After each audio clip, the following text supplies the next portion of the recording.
Hello and welcome to the Wrestling Headlines WWE NXT review for the 20th of April 420 episode of NXT in a very setty-uppy show. Let's call it that. It's one of those. NXT wheels them out every now and then. A set-up show, setting it up, not really much more than that. That's kind of, you got your debuts, you got your character development, but I kind of felt like I was going through the show and I was like, what is your key kind of points to take away from this show? And for me, there were two. Sarray's debut and Kyle O'Reilly getting his kind of character push and Karrion Kross seemingly making his decision. Who is going to be his first challenger? It seems to be Kyle O'Reilly, and this episode was positioning Kyle O'Reilly as a top guy for Karrion Kross to face, and he was there backstage staring at him. But we'll go through those two segments as we got our new NXT with the new logo. I think I'm pointing the right way. The new NXT logo. It's got a bird on it. Yeah, it got a new shouty poppy theme. What was she saying? Not a clue. It was very shouty. New fancy graphics and everything as well. Much appreciated for the Tuesday night move. And to celebrate all of that, I went with a really just Kyle O'Reilly going with his glasses. I haven't got glasses to do it with. I should. One time I'll dress up in the crappy denim with the thing. I can start with that as well. Kyle O'Reilly in a very interesting get-up. Has this man's style meter broken? I saw somebody tweet that he looks like loads of people look in a certain area of America. Hola, Jeff. But yeah, how with the denim. What was the hat? What style sense is that? Is it a certain area of America that dress like that? I was looking at it going, mate, maybe get a fashion advisor or something. Oh, mate, the state of him, the state of Kyle O'Reilly outfits and his fashion on this show. He's almost as bad as me, like no style sense whatsoever.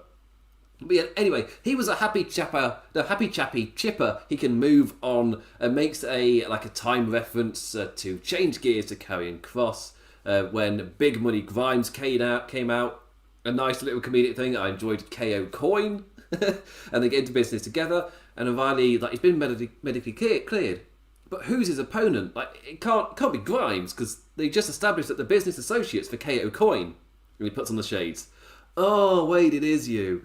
And just knocked him out. And that, paired with the kind of shift from in between serious and ready to move on, and a bit of the weird look to him. I really don't know what I thought about this kind of intro for Kyle O'Reilly. A lot going on with him, fair to say. They found a way to carry over his air guitar fun times, at least with his entrance, with his song where I've immediately, in my head, I've ruined it. I've ruined it for myself. Because every time he comes out, in my head I'm just going bop da bop de bop de bop bop de bop de bop da bop bop bop da bop bop bop bop. And that's what I do. And I can go into the rhythm of the boogie that be off of that. It's not a great theme, and now that every time he comes out I'm going bop de bop de bop de bop. Okay, that paired with the look probably pushes it over the edge of it's a bit weird, I guess. But I will say, the lines kind of scripted for him to get across those points that I was talking about, where he's getting over that he's happy that he can now move on after having Cole, and then he makes his reference to time so that he can shift to Karrion Kross and makes note that he did it to make sure that we 100% know he's talking about Karrion Kross. There was stuff that they hit the points, but I did feel like the actual words in it were just pretty bleh and generic. Big Money Grimes, though, is everything. He is my everything in NXT. I love Big Money Grimes. I think that character is fantastic. I don't know what it's actually called. I call him Big Money Grimes just because it's Big Money Matt over in AEW, and I like this being the polar opposite in terms of somebody with coming into money. Big Money Matt, all self-assured, knowing exactly the kind of man he is, and just omitting that with heel grace, I'll call it. Cameron Grimes, a man coming into money who so clearly isn't of that world. It's so funny watching him try. As in, someone who's talking about the riches and being successful, and he's about to be confronted by somebody who actually is one in Ted DiBiase. That development throughout the show as well, where he was trying to buy something, I can't remember what it was, Was it an NFT? I can't remember what it was. He was trying to buy something. And I was like, I'm sorry, but we got an offer for somebody else, and we just couldn't turn it down. And that person was Ted DiBiase. It just the way that Cameron Grimes sold it as well. Just Ted DiBiase. It walks off. I was like, I love Cameron Grimes, and if this leads to a confrontation between him and Ted DiBiase, oh yes, fantastic, absolutely fantastic. But in the main event, we've got Kyle O'Reilly versus Cameron Grimes, and it's great to see main events like this after I've had quite a few complaints of the era kind of coming out of NXT just not really moving on and some of their things feeling a bit stale if it wasn't the women main eventing. But this, entirely new guys in the main event of NXT, all for it. For me, that helps. I don't need an NXT main event because it is developmental at the end of the day, even though it's in this weird midway point where, is it though? But they don't have to put on these blockbuster main events, and I think moving away from Wednesdays really helps that, because for me that was always part of the identity of NXT, of not every single main event was, I guess, your big money match. That said, this match proved that it should have been the main event as it went along. The main point is to establish Kyle O'Reilly as like a big guy, a top guy in NXT for Karrion Kross to then murder. But Cameron Grimes held his own and proved that he can hang in the ring with the big boys. It was a win-win for everybody. Also, this is like a really good test of, well, this is a very comedic character for Cameron Grimes. Where is the ceiling? And where is the ceiling in NXT is a very different question to where is it in the main roster. Because there's a lot more of them in the main roster. You go, comedic act, mid-card, bang, done. In NXT, there's a lot more freedom. Like, they got the Adam Rose stuff over like crazy. Like, there's a lot more freedom to move stuff about the card.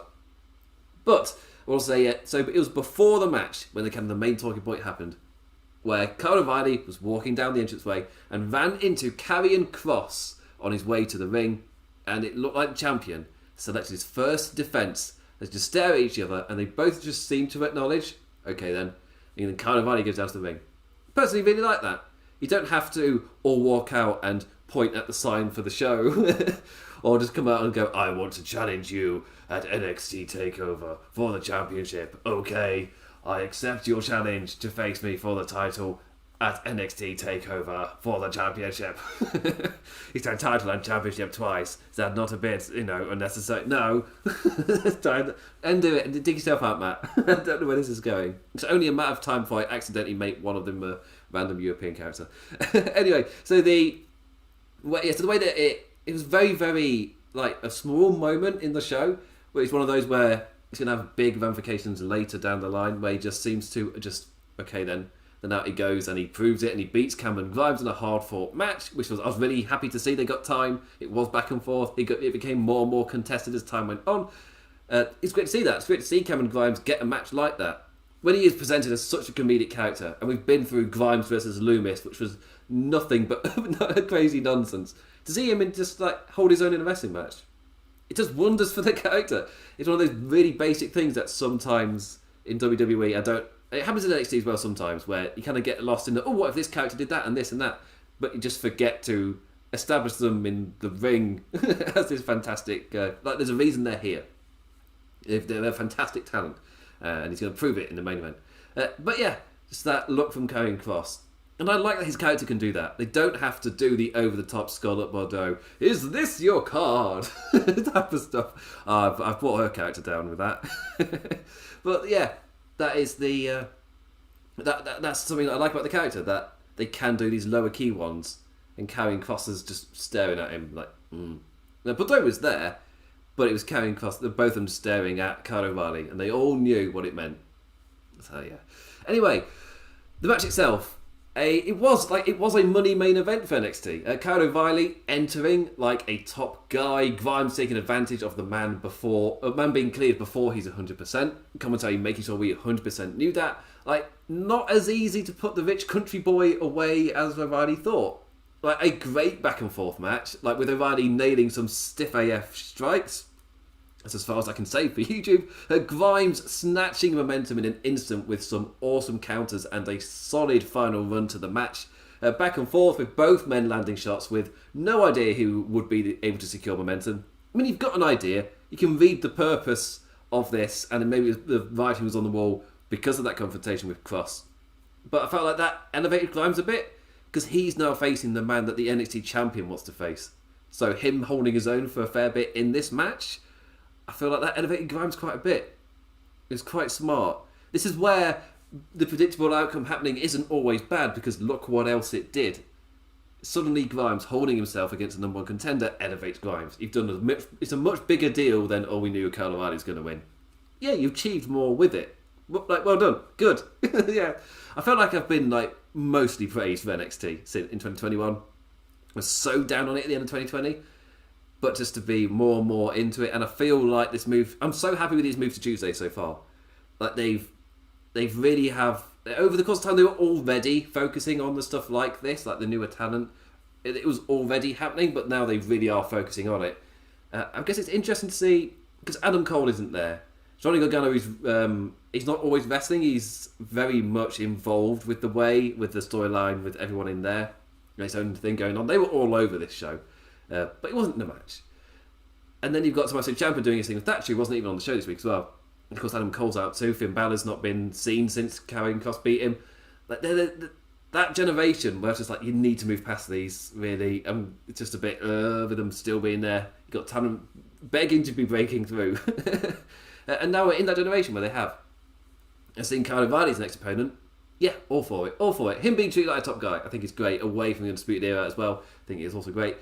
Yeah, generally fantastic match. In this new, Kyle O'Reilly top boy era. Marinating him all up. Marinating Kyle O'Reilly all nicely before serving him up for Kross to murder or eat up. I ended the metaphor in my notes. I put all that thing into marinating and then didn't end it on a thing. Oh well. Yeah, really strong main event. Highly recommend to check it out. If you're watching this having not watched NXT, highly recommend it. Yeah, it was a really strong main event. Good on them. But as for the rest of the show, it was a building block episode of NXT, and it's kind of shown in the fact that this is the episode where I've written the least about it. In my notes, normally, with Raw, I'm getting close to 2,000 words quite often. A lot of the times because it's a reminder to moan about a thing. But I quite often get there. But with this, I've not even broken 1,000. And I think that's just because there's so many building block things. They did a thing, but there's not that much to discuss about it, really. We'll see. Sometimes I write a line and I go waffling on. So we'll see how that goes. But we got LA Knight versus Dexter Lumis, and I thought about asking James on this week. It's the week after week after WrestleMania week. We're on Tuesday nights. Let's see if we can get James in to talk about it. And then I remembered, oh wait, no, LA Knight versus Dexter Lumis is on. I'm not that mean. I know what that man likes. When I remembered that this match was on the card, I'm not that mean. I'll get him on next week. I'll leave it. An alright match. I checked out a bit, but it wasn't the worst. It was exactly the kind of match I was expecting, with possibly it just completely overrun with the ringside stuff in Lumis and Indy Hartwell. It's completely overtaken by it. In the end, Indy Hartwell appearing at ringside with I want to say accidental slip, but it fits so well. It's like Matt Riddle forgetting his lines. It fits the character so well it doesn't matter. It just fit, her falling over, then getting back up to Lumis. It's no, it worked. She was so fixated on him. It makes sense she would fall over like that. But Lumis as well, also fixated. The two at ringside, staring lovely into each other's eyes. Knight obviously capitalised and won. So there's that. And neither really caring that it happened, but it did. It happened, it's fine. Yeah. After the match, Indy got up on the ring apron and closed her eyes for a kiss when the Way saved her once again, saving her from herself from getting with Lumis. It'll only end badly, Duck. It'll only end badly. And throughout the rest of the show, they're pretty much doing the same. It's shenanigans with Indy Hartwell getting distracted going after Lumis, with a lesson kind of happening. Because that happened to Indy Hartwell and she was so just kind of in her own world, being like, I saw Lumis. That Candice LeRae got beaten up by the baby faces. And this weird thing where you see the heel all kind of scarred and beaten up by the goody team because Indy Hartwell's distracted. There are no heels or baby faces. That was a slight line crossing, but I don't know what they're doing the Way. They're comedic with Austin and with Indy a bit, But are they going to naturally turn them a bit face? I don't know. I don't think so. No, this was just a little bit of a grey area. Like, wait, you had the baby faces beat up the baddie because she was by herself. Well, that's not a baby face thing. That's not heroic. Oh, yeah. Anyway, after that, we've got a lovely interview with Io Shirai.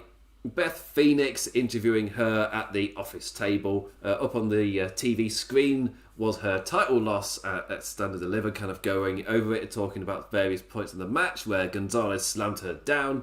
Like, Io says wrestling is about challenges, and Raquel was the biggest challenge. So, no take-backs for wrestling the last. No, this is the point of wrestling. I challenged myself and she won. Before answering what's next, a doggo runs down the table. It's Frankie Monet interrupting to introduce herself, saying that Beth, I watched you since I was a kid. I have so much respect for you. And Beth putting a face because Monet's 3 years younger than her.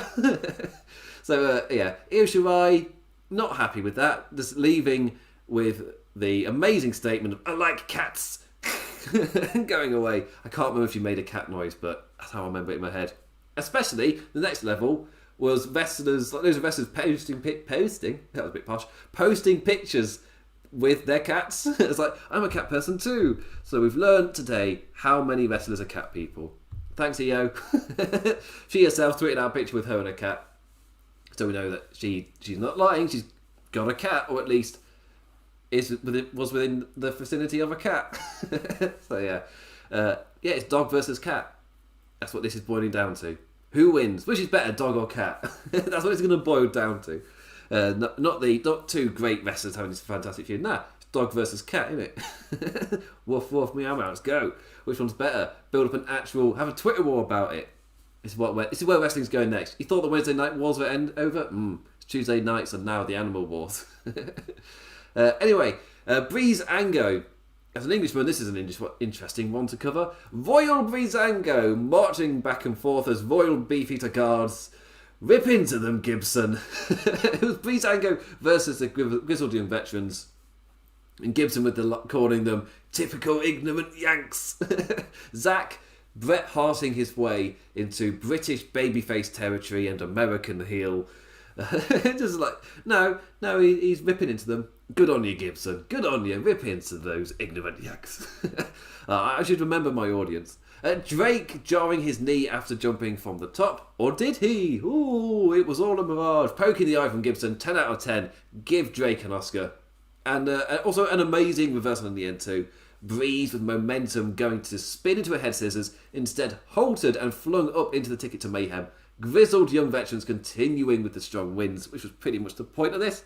He just got a humorous, or an insulting, a Breezango little thing. It made me laugh. But did it though? No, didn't. I'm British. I keep forgetting about that, yes. I'm not one of those. We don't do... leave it. Tangent to talk about NXT. Time for me, what I call the other big talking point. Sarray's debut. I can never remember how they spell it in NXT, but yes, Sarray, 2 R's, A-Y. The anticipated debut. Entering NXT with a bulk of names endorsing her, from Antonio Inoki was an absolutely massive one, to, I guess, multiple Joshi stars that you 100% know. Yeah, they were name dropping. Throughout her entrance, just constantly name dropping all of these really high caliber people who really rate her and who are endorsing her as she enters NXT. Yeah, and also her opponent, Zoe Stark. Stark biting another opportunity of trust in this competitive showcase of the next big Japanese signing. They get trusted to have a competitive match in a debut as well. That's quite often needs to kind of boil down to just a, I guess, move showcase. But no, this was still a showcase, but it was a competitive one. Which is a nice little thing, and they trust Zoe Stark that much to have that kind of match with Sarray on her debut when they're putting a lot of stuff into her. And they're kind of building that reputation for NXT as well, where it's that lineage of Japanese stars coming in, and they did it as Shinsuke Nakamura to Asuka, Shinsuke Nakamura, Kairi Sane, and Io Shirai, just one after the other, and this is the next in that line. Just they're putting a lot of stock in this, and it was Stark who they went with, so a lot of trust there. The ending with a wicked spin kick followed by a beautiful Saito for the win. It's yeah, she looked pretty good in what was a showcase. A strong showing as this women's division becomes even more stacked. Like an incredible level of talent right now. And of course, after the match, Toni Storm getting some angry vengeance on Stark, launching her into the barricade. And yeah, it was a nice. I liked Sarray. Yeah, it dawned on me. I didn't think I'd actually watched Sarray. Maybe I have. I'm one of those where I dip into Stardom every now and then. I'll see the odd other thing, but I don't, actively check it out or anything. Not got time. I've not got time. But so I was like, oh, I'm actually interested in this because it's like I'd seen Kana, I'd obviously seen Nakamura, I'd seen Io Shirai, I'd seen Kairi Sane, but I don't remember watching Sarray, and I must have done, but I didn't remember anything. This was new to me. I just wanted to see, which came with all this buzz of the first one I'd not actually seen. It's like, she was good.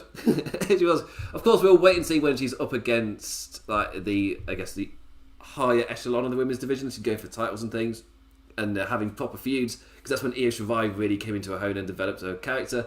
She herself came down as the babyface character and then turned into this awesome heel before then reverting back to babyface. It's the WWE way. You come in, you're the pure babyface, you're happy and smiles doing cool moves, but then you have to actually get a character, so they turn you heel, then you become babyface again. We might be seeing it with Gonzalez as well. To be fair, she's always heel. That one doesn't count. Anyway, moving on. There's only like 2 more segments to talk about, and immediately, like earlier when I looked at my notes, I was like, it wasn't a bad show. It was just a building block show, and I've been lucky to hit 30 minutes. 20 minutes in, I'm running out of notes. I've got 2 segments to talk about. So yes, Survivor's debut was strong. She looked great, but there's not that much to really hit on yet because that'll be coming down the line. Impressive debut. Congrats, well done. Anyway, the Cruiserweight Open Challenge, Kushida versus Oney Lorcan. The only reason this felt a little bit okay was purely because of Sheamus on Monday Night Raw doing that Open Challenge stuff as well. Then we come here. Oh, Kushida's also doing an Open Challenge. Okay, it's just that it's back to back. I know NXT for me is just at a much higher level of competency. It feels like in storytelling. Maybe because they have direction and they follow it and don't make it up week to week. Maybe that's a massive part of it. But yeah, we did get Open Challenges back to back. But at least this was the babyface equivalent. The new champion giving the exact opportunity he snatched to win the title to others. So, what a babyface ace Kushida is. You can see why he was the ace of the junior division for so long in Japan. Lorcan answering the challenge as NXT opened this Open Challenge run in style. A pairing that screams fantastic on paper. Holding back as it's Teddy, of course, but still bloody solid. Like Orkan, in the end though, Orkan was tapping fast to the hoverboard lock. Kushida working on the arm and giving it a few kicks paid off as the one and only it's the first to fall. It was a really, really strong competitive match, and as soon as I saw Oney Lorcan come down, I was just like, there might be something. They might be doing a decent job of elevating this Cruiserweight Championship. We'll see after this week. Does it continue? Where do they go with afterwards? But it's a strong start. It's a good start. If they're going to be having, it's Cruiserweight, but if their matches are this competitive, you really can elevate the title that way. Kushida's the man to do it. He is the man to do it. After the match, Legado del Fantasma with a 3-on-1 assault, the new champion paying the price for last week when MSK evened those odds. As Teddy Long receives a phone call for next week, 6-man immediately set up. So next week, and it was confirmed later in the show with all the fancy graphics, MSK and Kushida, the champions, versus Legado del Fantasma. And that is set to take place next week on the show. They did a whole list of other matches, but I couldn't remember what they were. Yes. It was a really strong singles match between Kushida and Lorcan, and I'm really looking forward to what comes next. Yeah, I realised I called him Orcan as well earlier. Maybe that's my new thing for me. It's Oney Lorcan, Lonely Orcan. Anyway, Legado del Fantasma, they're going to get their revenge. And I do feel, because when Santos Escobar said last week that he'd elevated the division, I didn't really feel it till he'd lost the title. Then I realised, oh wait, no. I felt like it took a bit of time, but he had kind of established it a bit. It's still a bit of challenge of the week, like champion of what division. But maybe this could help establish it, get him on a good running ground. And the final segment to talk about was quite a short segment. It was quite a short match. But Everrise versus Imperium. Barrett donning Imperium from the European Super League of Wrestling. It's like, yes, I love it. Yes, really good reference. especially after this past week. The fact that he managed to get in a reference and it fits. It's like, well done, Barrett. A dominating display from the lads until Killian Dane marched out with words. Never got to deliver them because Maverick was out there barking madness like she's the woman pointing at that cat. Just shouting crazily. And so he had to take Maverick out before he could deliver that message. And then Bartail and Eitner nailed that awesome European uppercut powerbomb combo for the win. All three of those men standing in unison. And they want domination, as they said in their pre-taped little promo thing that played as they made their entrance. Yeah, good stuff. Good stuff. I think it's a helicopter goes over my house because I live near an army base. So that's why things are vibrating. It'll be right. A solid little building show. Again, as you saw there, you got just establishing of storylines with like the Killian Dane Imperium stuff. And in their promo, which I felt like was quite important, they were talking about domination. They kind of hinted at Imperium expanding. But it was just that. It was just a hint. And I personally kind of like it. Like, what is next for Imperium? Are they going to go by one number? Or is it just by success? Getting right back on top on it in NXT? Don't know. Maybe that's where the Killian Dane arc's going. As in, he and Jake Maverick are going to split up and he'll join the European Super League of Wrestling. We'll see. The League of Nations evolves into something far, far superior.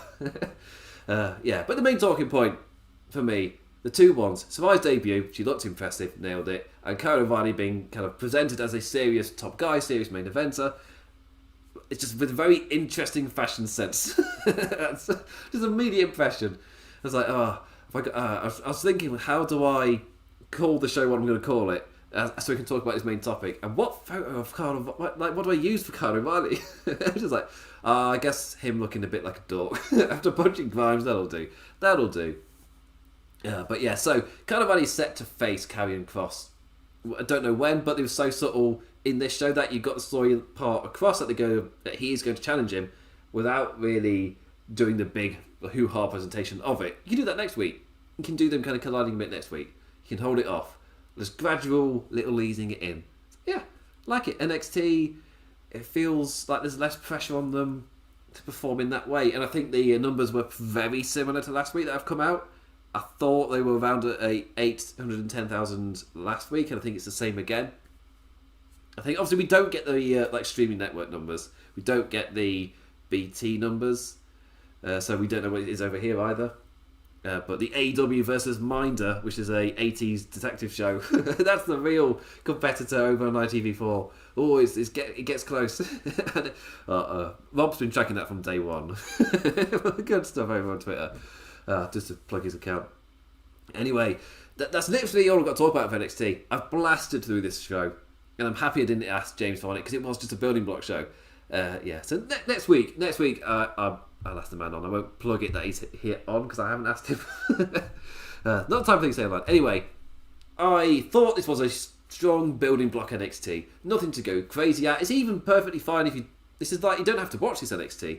If you get the note, I mean, obviously watch Sarray's debut and the main event, but it is just building blocks and next stuff. So it's character development episode, the type of stuff you don't see anymore because it's all got to be blockbuster, or the next coolest thing, or the next biggest joke, or something like that. This kind of was a lower key episode. You debuted folk, you established storylines and characters where you're going to be going with it. Like it's the come down episode after the WrestleMania week of hype. It was fine. It was fine. But there's also on the back of that not a lot of points to talk about. So I'm not going to hit my, I need to keep these under an hour. I've kept it under 30 minutes. I'm off. I'm going to bed. Anyway, you can follow me on Twitter at the Damn Implicati. I've been doing my Twitch stuff over at the Implications with the second S. There's Wrestling Headlines, Russell Headlines on Twitter, and Wrestling Headlines on Facebook. Massive follow on Facebook, doing really well. And I'm taking part in the LOP draft, which is going to be interesting. So my Twitter account might be full of me drafting the wrestlers. I think we're doing the like 1980 to the year 2000. I can't remember what date specifically for those years, but we're allowed to draft anybody in that period to make our roster and book our biggest card. Last year was from 2010 to 2020, and I wrote like a 9,000 word epic. I'm not doing that this time. I main evented with Kota Ibushi defeating Aleister Black. That was my main event. Yeah, it's easy. Keep Aleister Black undefeated, and then have Kota Ibushi kick his head in. Just perfect booking. If I do say so myself. Yeah, I'm not doing that this time. But I'm quite interested to see who people pick for that one. But that's my week. I'm really looking forward to just time off now from wrestling until next week. And really, that's because last week after this review for NXT, I watched AEW. But I was about to say, I just tuned out. I didn't watch SmackDown. I was like, no, WrestleMania week, done. I'm knackered, I'm out. I am out. This week it feels like more relaxed. Kind of, yeah, one a day keeps the demon away, or whatever the phrase is. I don't know. I'm going to go to bed. How nice this is. The earlier times as well, so I don't clash with AEW. As an Englishman, this shift is just, it's been so good. Anyway, I'll be back next Tuesday. There's no pay-per-view. I'll be back next Tuesday. I think the next one we've got is Double or Nothing. Unless it's WrestleMania Backlash. I should look that up. I'll be back on Tuesday for the Monday Night Raw review because I can't do SmackDown currently. I do want to work into schedule because you can't really do like the WWE Wrestling Review stuff for a wrestling news website without me covering SmackDown. It's just, since I started this towards the end of the summer 2020, it's just Saturdays just aren't available in that way for me yet. Eventually they will be, hopefully. Hopefully. Just not quite yet. Anyway, with that, I say thank you for watching, listening, liking, engaging in any manner, in any form. What did you think of Kyle O'Reilly's fashion sense and him versus Karrion Kross? What do you like about the idea of that? Obviously, my opinion is, it'd be solid. But hot take, what a hot take. And what did you make of Sarray's debut as well? For me, it was a nice little showcase. I don't have much more of an opinion on it than that. She looked good. Yeah, again, hot take. It's burning. Burning hot. And with that, I say thank you for it all. And with that, I bid you adieu. Tavar, Duck Tavar.